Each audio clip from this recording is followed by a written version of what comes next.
Hi, friends. Welcome to Get Your Play Online. My name is Michelle, and tonight for bedtime stories, we are going to be reading Mummies in the Morning. And this is book number 3 in the Magic Treehouse series. This was one of my favorite series growing up, so I am so excited to share it with you all tonight. If you have this book, definitely grab it and we can read it together. So let's get started by reading the synopsis on the back to figure out what our book is going to be about. Jack and Annie don't need another mummy, but that's what they get when the magic treehouse whisks them back to ancient Egypt. There they meet a long dead queen who needs their help. Will Jack and Annie be able to solve the puzzle, or will they end up as mummies themselves? So let's find out what happens to Jack and Annie. Tonight, I'm going to be reading chapters 1 through 5. So we'll stop at page 30. Here we go. Mummies in the Morning by Mary Pope Osborne. Chapter 1, Meow. It's still there, said Jack. It looks empty, said Annie. Jack and his 7-year-old sister gazed up at a very tall oak tree. At the top of the tree was a tree house. Late morning sunlight lit the woods. It was almost time for lunch. Shh, said Jack. What was that noise? What noise? I heard a noise, said Jack. He looked around. It sounded like someone coughing. And there's Jack and Annie at the bottom of their tree house. I didn't hear anything, said Annie. Come on, let's go up. She grabbed onto the rope ladder and started climbing. Jack tiptoed over to a clump of bushes. He pushed aside a small branch. Hello? He said. Anybody there? There was no answer. Come on, Annie called down. The treehouse looks the same as it did yesterday. Jack still felt that somebody was nearby. Could it be the person who'd put all the books in the treehouse? Jack! Jack gazed over the top of the bushes. Was the mysterious person watching him now? The person whose name began with M? Maybe M wanted the gold medallion back, the one Jack had found on their dinosaur adventure. Maybe M wanted the leather bookmark back, the one from the castle book. There was an M on the medallion and an M on the bookmark. But what did the M stand for? Tomorrow I'll bring everything back, Jack said loudly. A breeze swept through the woods. The leaves rattled. Come on, called Annie. Jack went to the back of the big oak tree. He grabbed onto the rope ladder and climbed up. At the top, he crawled through a hole in the wooden floor. He tossed down his backpack and pushed his glasses into place. Which book is it going to be today? Said Annie. She was looking at all the books scattered around the treehouse. Annie picked up the book about castles. Hey, this isn't wet anymore, she said. Let me see, said Jack. He took the book from her. He was amazed. It looked completely fine. Yesterday it had gotten soaked in a castle moat. The castle book had taken Jack and Annie back to the time of the knights. Jack silently thanked the mysterious knight who had rescued them. Watch out, warned Annie. She waved a dinosaur book in Jack's face. Put that away, said Jack. The day before yesterday, the dinosaur book had taken them to the time of the dinosaurs. Jack silently thanked the pterodon who had saved them from a T-Rex dinosaur. Annie put the dinosaur book back with the other ones. Then she gasped. Wow, she whispered. Look at this. She held up a book about ancient Egypt. Jack caught his breath. He took the book from her. A green silk bookmark stuck out from it. Jack turned to the page with the bookmark. There was a picture of a pyramid. Going toward the pyramid was a long parade. 4 huge cows with horns were pulling a sled. On the sled was a long gold box. Many Egyptians were walking behind the sled. At the end of the parade was a sleek black cat. Let's go there, whispered Annie. Now. Wait, said Jack. He wanted to study the book a little bit more. Pyramids, Jack, said Annie. You love pyramids. It was true. Pyramids were high on his list of favorite things, right after knights, but before dinosaurs, way before dinosaurs. He didn't have to worry about being eaten by a pyramid. Okay, he said, but hold the Pennsylvania book in case we come right back here, in case we want to come right back here. Annie found the book with a picture of their hometown in it, Frog Creek, Pennsylvania. Then Jack pointed to the pyramid picture in the Egypt book. He cleared his throat and said, I wish we could go to this place. Meow. What was that? Jack looked out the treehouse window. A black cat was perched on a branch. Right outside the window, the cat was staring at Jack and Annie.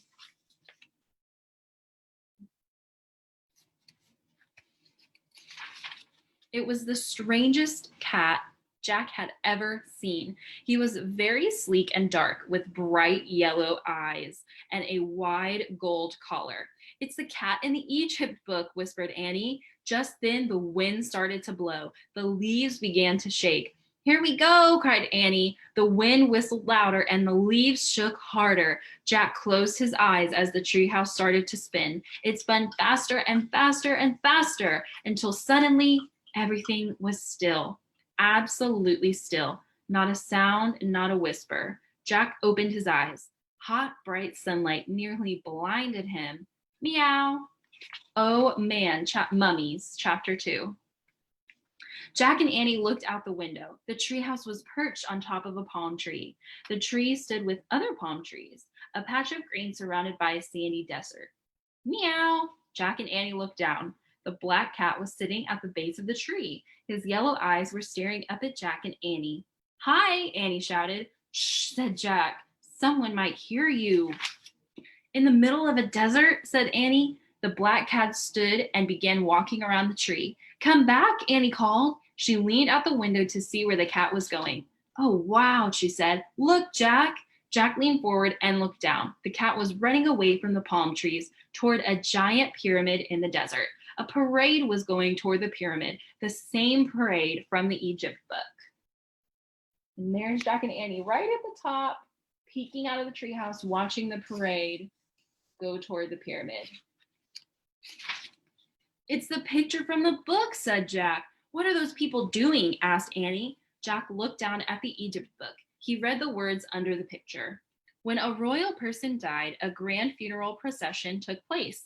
Families, servants, and mourners followed the coffin. The coffin was called a sarcophagus. It was pulled on a sled by 4 oxen. It's an Egyptian funeral, said Jack. The box is called a forget it. He looked out the window again. Oxen, sled, Egyptians, black cat, all were moving in a slow, dreamy way. I'd better make some notes about this, said Jack. He reached into his backpack and pulled out his notebook. Jack always kept notes. Wait, said Jack as he wrote, coffin called sarcophagus. We'd better hurry, said Annie, if we want to see the mummy. She started down the rope ladder. Jack looked up from his notebook. Mummy, he said. There's probably a mummy in that gold box, Annie called up. We're in ancient Egypt, remember? Jack loved mummies. He put down his pencil. Goodbye, Jack, called Annie. Wait, Jack called back. Mummies, Annie shouted. Oh, man, Jack said weakly. Mummies. We sure know how to get to him. Annie sure knew how to get to him. Jack shoved his notebook and the Egyptian book into his pack. Then she started down the ladder. When she got to the ground, he and Annie took off across the sand. But as they ran, a strange thing happened. The closer they got to the parade, the harder it was to see it. Then suddenly it was gone. The strange parade had disappeared and vanished. But the great stone pyramid was still there, towering above them. Panting, Jack looked around. What happened? Where were the people? The oxen? The gold box? The cat? They're gone, said Annie. Where did they go? Said Jack. Maybe they were ghosts, said Annie. Don't be silly. There's no such thing as ghosts, said Jack. It must have been a mirage. A what? A mirage. It happens in the desert all the time, said Jack. It looks like something's there, but then it turns out to just be the sunlight reflecting through the heat. How could sunlight look like people? A mummy box? A bunch of cows? Said Annie. Jack frowned. Ghosts, she said. No way, said Jack. Look, Annie pointed toward the pyramid. Near the base was a sleek black cat. He was standing there alone, and he was staring at Jack and Annie. He's no mirage, said Annie. The cat started to slink away. He walked along the base of the pyramid and slid around a corner. Where is he going? Said Jack. Let's find out, said Annie. They dashed around the corner just in time to see the cat disappear through a hole in the pyramid. Chapter 3 is called It's Alive. Where did he go? Said Jack. He and Annie peeked through a hole. They saw a long hallway. Burning torches lit the walls. Dark shadows loomed. Let's go in, said Annie. Wait, said Jack. He pulled out the Egypt book and turned to the section on pyramids. He read the caption aloud. Pyramids were sometimes called houses of the dead. They were nearly all solid stone except for the burial chambers deep inside. Wow, let's go there, to the burial chambers, said Annie. I bet a mummy's there. Jack took a deep breath. Then he stepped out of the hot, bright sunlight into the cold, dark pyramid. The hallway was silent. Floor to ceiling, walls, everything was stone. The floor slanted up from where they stood. We have to go farther inside, said Annie. Right, said Jack, but stay close behind me. Don't talk. Don't go, just go, said Annie. She gave him a little push. Jack started up the slanting floor of the hallway. Where was the cat? The hallway went on and on. Wait, said Jack, I want to look at the book. He opened the Egypt book again, and he held it below a torch on the wall. The book showed a picture of the inside of the pyramid. The burial chamber is in the middle of the pyramid. See, Jack said. He pointed to the picture. It seems to be straight ahead. Jack tucked the book under his arm, and then they headed deeper into the pyramid. Soon the floor became flat. The air felt different, musty and stale. Jack opened the book again. I think we're almost at the burial chamber. See the picture? The hallway slants up and then it gets flat. Then you come to the chamber. See, look. Eee! A strange cry shot through the pyramid. Jack dropped the Egypt book. Out of the shadows flew a white figure. It swooshed towards them. A mummy! It's alive! Annie shouted. There's the figure they just saw. Let's find out what it is. Chapter 4, Back from the Dead. Jack pulled Annie down. The white figure moved swiftly past them, then disappeared into the shadows. A mummy, said Annie. Back from the dead. Forget it, stammered Jack. Mummies aren't alive. He picked up the Egypt book. What's this? Said Annie. She lifted something from the floor. Look, the mummy dropped this thing. It was a gold stick, about a foot long. A dog's head was carved onto one end. It looks like a scepter, said Jack. What's that? Said Annie. It's a thing that kings and queens used to carry, said Jack. It means they have power over the people. Come back, Mummy, Annie called. We found your scepter. Come back. We want to help you. Shh, said Jack. Are you nuts? But the mummy. That was no mummy, said Jack. It was a real person. A real person. What kind of person would be inside a pyramid? Said Annie. I don't know, said Jack. Maybe the book can help us. He flipped through the book. At last he found a picture of a person in a pyramid. He read, tomb robbers often carried off the treasure buried with the mummies. False passages were sometimes built to stop the robbers. Jack closed the book. No live mummy, he said. It's just a tomb robber. Yikes, a tomb robber? Asked Annie. Yeah, a robber who steals stuff from the tombs. But what if the robber comes back? Said Annie. We'd better leave. Right, said Jack. But first I want to write something down. He put the Egypt book back into his backpack and pulled out his notebook and pencil. He started writing in his notebook. Tomb robber. Jack, said Annie. Just a second, said Jack. He kept writing.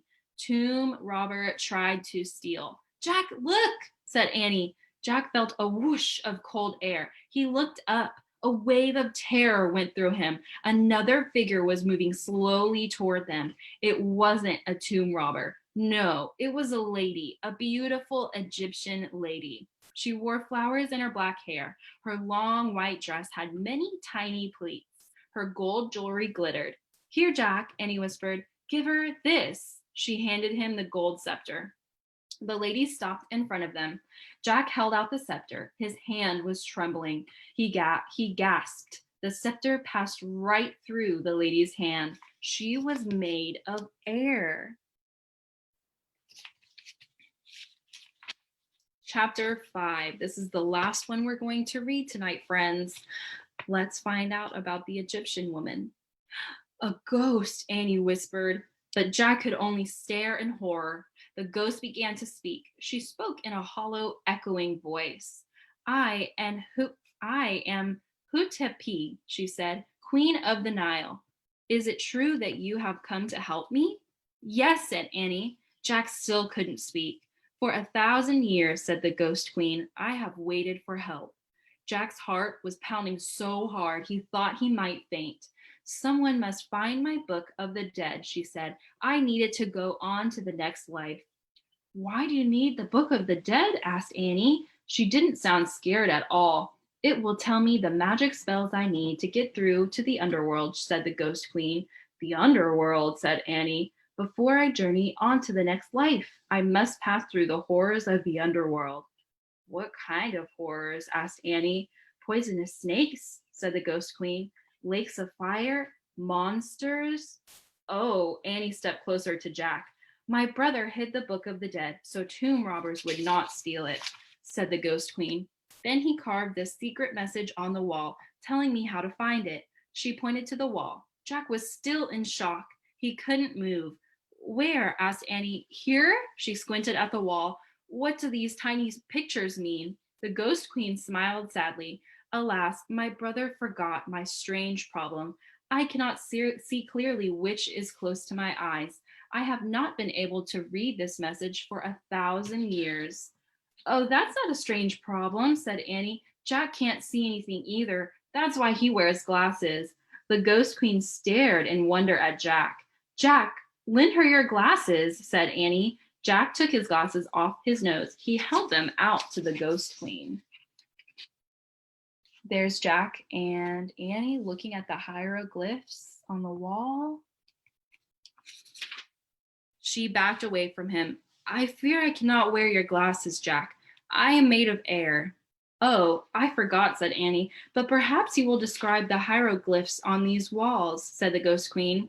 Who? Said Annie. Hieroglyphs, said Jack, finally finding his voice. It's the ancient Egyptian way of writing. It's like writing with pictures. The ghost queen smiled at him. Thank you, Jack, she said. Jack smiled back at her. He put his glasses back on. Then he stepped toward the wall and took a long, good look. Oh man, he whispered. That's the end of chapter 5. Wow, that was a really good first half of our book, friends. I cannot wait to read the rest of Mummies in the Morning with you guys next week during bedtime stories. Thank you so much for tuning in. Have a great rest of your night, and I will see you next time at Get Your Play Online. Bye.